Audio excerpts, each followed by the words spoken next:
4వ నెల 26వ తారీఖున పద్మశాలియ బహిరంగ సభని జయప్రదం చేయడానికి రాష్ట్ర వ్యాప్తంగా నూతనంగా ఎన్నుకున్న మన రాష్ట్ర అధ్యక్షులు జగ్గరపు శ్రీనివాసరావు గారి ఆధ్వర్యంలో భారీ బహిరంగ సభని ఏర్పాటు చేయడం జరుగుతుంది.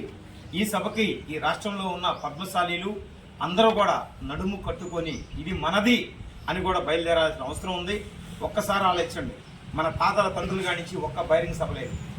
మనందరం కూడా ఎంతమంది అయితే ఉన్నామో 11% ఉన్న పద్మశాలీలు అందరూ కూడా మంగళగిరి తరలి రావాలని, ప్రతి వాళ్ళు ఇది నాది మనది మన సంఘం కోసం మన కులం కోసం అని చెప్పి రాగలవాలని చెప్పి కోరుకుంటూ మరి ఈ రోజున బాపట్ల జిల్లా అధ్యక్షుడిని, అదేవిధంగా రాష్ట్ర కమిటీని, మళ్ళీ అదేవిధంగా ప్రకాశం జిల్లాలో కొంతమందిని మరి ఈ రోజున ప్రకటించడం జరిగింది రాష్ట్ర అధ్యక్షులు గారు.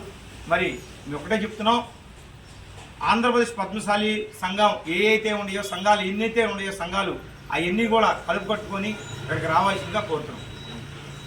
జై పద్మశాలి, జయప్రదం చేయండి పద్మశాలియ మహాసభను, జయప్రదం చేయండి పద్మశాలి మహాసభను, జయప్రదం చేయండి పద్మశాలి మహాసభను, జయప్రదం చేయండి పద్మశాలి మహాసభను.